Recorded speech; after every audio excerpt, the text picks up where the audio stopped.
Hi all. ഇന്ന് ഭഗവാൻ ശ്രീകൃഷ്ണൻ എന്ത് മെസ്സേജാണ് നിങ്ങൾക്ക് തരുന്നതെന്ന് നോക്കാം.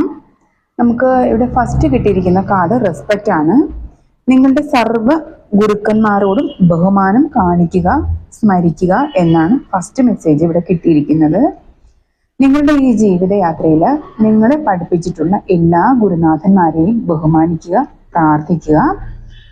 അത് പാഠ്യവിഷയങ്ങളിലുള്ള ഗുരുക്കന്മാരായാലും ശരി, ആത്മീയ ഗുരുക്കന്മാരായാലും ശരി, അവരെ ബഹുമാനിക്കുക എന്നാണ് ഇവിടെ ഭഗവാൻ പറയുന്നത്. അവരാണ് നിങ്ങളുടെ അറിവിനും വിവേകത്തിനും കാരണക്കാരായവർ എന്ന് പറയുന്നുണ്ട്.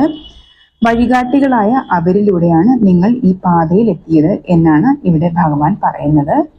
അതുകൊണ്ട് തന്നെ നിങ്ങൾ അവരെ ബഹുമാനിക്കുക എന്നതാണ് ഫസ്റ്റ് മെസ്സേജ് കിട്ടിയിരിക്കുന്നത്. അടുത്തത് ഡിവൈൻ ബ്ലെസ്സിങ്സ് ആണ്. നിങ്ങളിൽ ഭഗവാൻ അനന്തമായ അനുഗ്രഹം വർഷിക്കുന്നുണ്ട്. അത് നിങ്ങളെ ഇമോഷണലി, ഫിസിക്കലി, മെന്റലി, സ്പിരിച്വലി എല്ലാം ഉന്നത നിലവാരത്തിൽ എത്തിക്കുന്നതാണ് എന്നാണ് ഇവിടെ ഭഗവാൻ പറയുന്നത്. നിങ്ങളുടെ ആത്മീയ ലക്ഷ്യങ്ങൾ നേടിയെടുക്കാൻ ഭഗവാൻ നിങ്ങളിൽ പ്രവർത്തിക്കുന്നുണ്ട്, അതുപോലെ അനുഗ്രഹിക്കുന്നും ഉണ്ട്. വിജയത്തിലേക്ക് എത്തിക്കാനായി ഭഗവാൻ നിങ്ങളുടെ കൂടെ പ്രവർത്തിക്കുന്നുണ്ട്. കാരണം ഭഗവാൻ നിങ്ങൾക്ക് അത്രയേറെ പ്രിയപ്പെട്ടവരാണ്. നിങ്ങളുടെ കറയറ്റ ഭക്തിയും സ്നേഹവും ഭഗവാന് കാണാതിരിക്കാൻ കഴിയില്ല എന്നാണ് ഇവിടെ മെസ്സേജ് തരുന്നത്. ഈ അനുഗ്രഹങ്ങൾ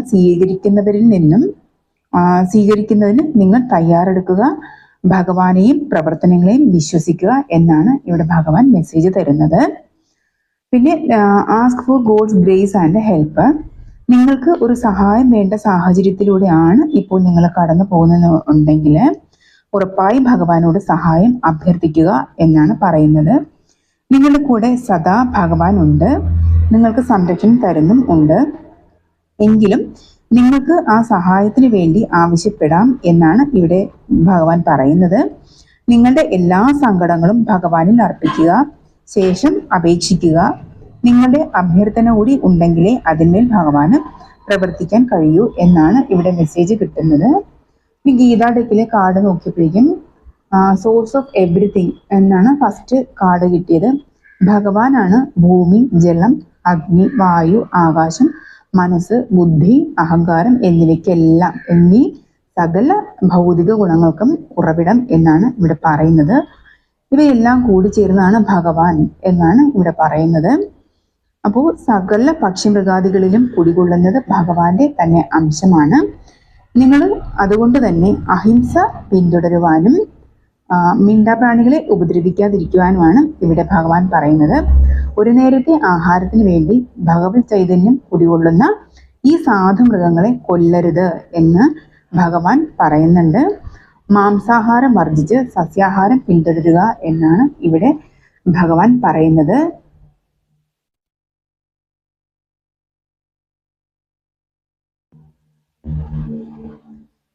അടുത്ത card benefit of knowing God ആണ്. ഇവിടെ ഭഗവാൻ എന്താണെന്നും ഭഗവാന്റെ അവതാര ഉദ്ദേശം എന്താണെന്നും അറിയുന്ന ഒരാൾക്ക് ജനന മരണത്തിൽ നിന്നും മോചനം കൊടുത്ത് ഭഗവാനിൽ തന്നെ ലയിപ്പിക്കുന്നതാണ് എന്നാണ് ഇവിടെ മെസ്സേജ് തരുന്നത്. മോക്ഷപ്രാപ്തി തന്നെ ആ വ്യക്തിക്ക് പ്രാപ്യമാണ് എന്നാണ് ഭഗവാൻ പറയുന്നത്. നിങ്ങൾ ഏവരും ഭഗവാന് പ്രിയപ്പെട്ടവരാണ്. ഭഗവാന്റെ ജന്മോദ്ദേശം മനസ്സിലാക്കി ജീവിതത്തിൽ ഭഗവാൻ എങ്ങനെയാണോ ഒരു മനുഷ്യനായി ജീവിച്ച് ഓരോ സാഹചര്യങ്ങളെയും അതിജീവിച്ച് കാണിച്ചത്,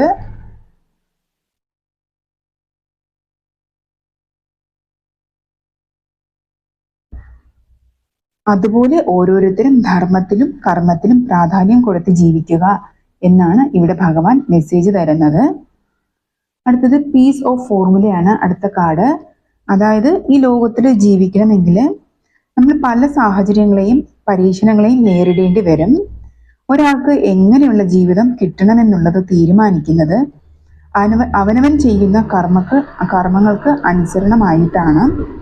പൂർവ്വജന്മത്തിലെ കർമ്മങ്ങൾക്കനുസരിച്ചാണ് ഓരോരുത്തരും ഈ ജന്മത്തിൽ ഓരോ സാഹചര്യത്തിലൂടെയും കടന്നു പോകുന്നത്. അത് മനസ്സിലാക്കുകയും അംഗീകരിക്കുകയും ഈ ജന്മത്തിൽ നല്ല കർമ്മങ്ങൾ ചെയ്യുന്നവർക്ക് മനസമാധാനം ഉണ്ടാവുകയും ചെയ്യും എന്നാണ് ഇവിടെ ഭഗവാൻ പറയുന്നത്. എല്ലാ ഘട്ടങ്ങളിലും അത് സന്തോഷമുള്ള ഘട്ടങ്ങളിലായാലും വിഷമമുള്ള ഘട്ടങ്ങളിലായാലും എല്ലാം ഭഗവാന് അറിഞ്ഞു ജീവിക്കുന്നവർക്ക് ഈ മായയിൽ നിന്നും ഭഗവാൻ മോക്ഷം നൽകുന്നതാണ് എന്നാണ് നമുക്ക് കിട്ടുന്ന അടുത്ത മെസ്സേജ്. അപ്പോൾ ഇത് ഇത്രയുമാണ് ഇന്ന് ഭഗവാൻ നിങ്ങൾക്ക് തരുന്ന മെസ്സേജ്. അപ്പോൾ നിങ്ങളുടെ ഗുരുനാഥന്മാർ ബഹുമാനിക്കുക, ഭഗവാന്റെ ബ്ലെസ്സിങ്സ് നിങ്ങൾ അറിയാൻ ശ്രമിക്കുക. അതുപോലെ നിങ്ങൾക്ക് ആവശ്യമുള്ള ഘട്ടങ്ങളിൽ നിങ്ങൾ ഭഗവാനോട് സഹായം അഭ്യർത്ഥിക്കുക. ഭഗവാന് ആണ് ഈ ലോകത്തിലെ സകല ചരാചരങ്ങൾക്കും ഉറവിടമായിട്ടുള്ള കാരണം എന്ന് പറയുന്നത്. അതുകൊണ്ട് തന്നെ അഹിംസ ഫോളോ ചെയ്യാനും സസ്യാഹാര ഫോളോ ചെയ്യാനുമാണ് ഭഗവാൻ ഇവിടെ പറയുന്നത്. പിന്നെ ഭഗവാനെ അറിയുക, ഭഗവാന്റെ ജീവിത ഉദ്ദേശവും ഭഗവാന്റെ ഓരോ മനുഷ്യനായിട്ട് ജീവിച്ചിട്ടുള്ള ഓരോ കർമ്മങ്ങളും അറിഞ്ഞ് അതുപോലെ ഫോളോ ചെയ്യുക എന്നാണ് ഭഗവാൻ ഇവിടെ പറയുന്നത്. പിന്നെ മനസ്സമാധാനം ലഭിക്കാനായി അവനവൻ ചെയ്യുന്ന കർമ്മങ്ങൾ തന്നെയാണ് ഇപ്പോൾ അനുഭവിക്കുന്നതെന്നും ഇനി നല്ല കർമ്മങ്ങൾ ചെയ്ത് മോക്ഷപ്രാപ്തി നേടുക എന്നുമാണ് ഇവിടെ ഭഗവാൻ ഇന്ന് നമുക്ക് തരുന്ന മെസ്സേജ്. അപ്പോൾ ഇതിത്രയാണ് ഇന്നത്തെ ഡിവൈൻ മെസ്സേജ്. Thank you.